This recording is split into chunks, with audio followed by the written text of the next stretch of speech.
تم اگر پارلیمنٹ والے ہو، یہ علماء مسجد والے ہیں۔ ایم پی رہے گا، وارث ہی رہے گا۔ بے لگام زبان سب کی ہے جناب حیدرآباد، بے لگام زبان سب کی ہے، اور میں خادم بن کر عرض کر رہا ہوں، آپ جیسوں کو آپریشن کرنا آتا ہے، ہم کو پوسٹ مارٹم کرنا آتا ہے۔ میں لفافے کا صاف جواب دیتا ہوں، لفافوں پر تمہاری نظر کئی کو، تمہارے رشوت پر ہماری نظر پڑی، تمہارے سودی کاروبار پر ہماری نظر پڑی، تمہارے کرپشن پر ہماری نظر پڑی، سودی کاروبار کو حلال بنا رکھا ہے۔ اگر میں اس مسئلے کو فقہ کی انتہا پہ چلے جاؤں، تم جیسے لوگوں کو ایم پی سے استعفیٰ دینا پڑے گا۔ میں اگر سود کے حلال ہونے کی تشریح کر دوں تو نتیجہ کیا ہوگا جناب حیدرآباد؟ اب کہتے ہیں جناب حیدرآباد بولتے ہیں ہم نے ان کو نہیں کہا کہ ان کو کہا، جن کو کہا وہ بھی تو عالم ہے۔ یہ کہاں کا امتیاز ہے؟ مولانا ارشد مدنی کی قدر کرو اور شمشاد کی قدر نہ کرو۔ یہ کہاں کا انصاف اور امتیاز ہے؟ مولانا محمود مدنی اور حضرت مولانا سجاد نعمانی دامت برکاتہم کا ادب کرو اور حافظ یاسین کا ادب نہ کرو۔ کیا ان کا قرآن الگ، ان کا قرآن الگ؟ کیا ان کا علم الگ، ان کا علم الگ؟ جس کے پاس علم ہے سب کا ادب کرو۔ عمر اپنی جگہ پر کمی پیشی ضرور رہے گی، صحابہ عمر دیکھ کر ایک دوسرے کی عزت نہیں کرتے تھے، علم دیکھ کر عزت کرتے تھے۔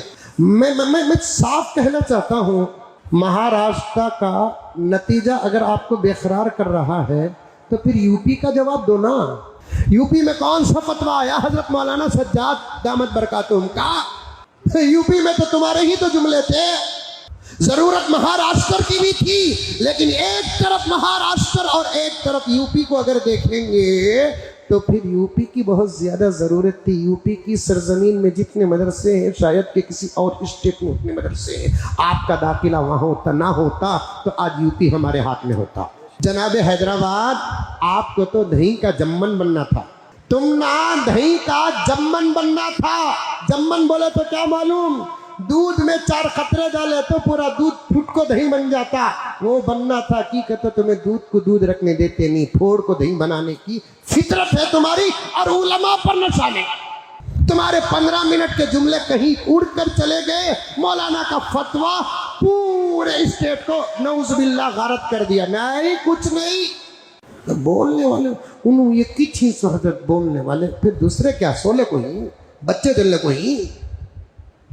اور ایسا بولتے ہیں بعض لوگ، انہوں نہ بولے تو شاید ملک سے اسلام ختم ہو جائے گا، ایسا معلوم ہو رہا ہے۔ انہوں نہ بولے تو ملک سے شریعت ختم ہو جائے گی، انہوں نہ بولے تو نعوذ باللہ قرآن ختم ہو جائے گا۔ نہیں، یہ کہنے والے جاہل ہیں، قرآن نہیں پڑھے۔ یہی نشہ ان کو علماء کے خلاف بولنے تک پہنچا دیا۔ وہ بھی کیا سازش! الیکشن سے پہلے جب حضرت کا اعلان آیا تو عوام بھڑکنے لگی، تو تب انہوں نے سیاسی ایسا زبردست کھیل کھیلا۔ انکل جناب حیدرآباد، تمہیں سیاست میدان میں اتر کر رہی، ہمیں قرآن اور حدیث پڑھ کو کر رہی۔ تمہاری سوچ اور عقل جہاں ختم، انشاءاللہ اللہ کے فضل سے ہماری سوچ و عقل وہاں شروع۔ علماء کے خلاف کبھی نہیں جانا، علماء کے خلاف کبھی نہیں جانا۔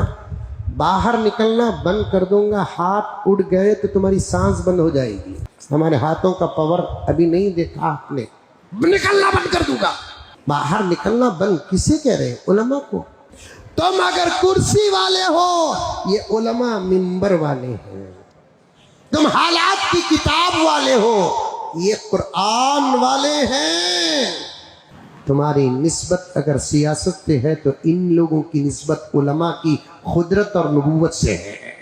میرے بیٹے کو کون بھی ستایا، مجھے تکلیف ہوتی نہیں ہوتی، ویسے ہی عالم کو ستاتے ہیں تو تکلیف نبی کو ہوتی ہے۔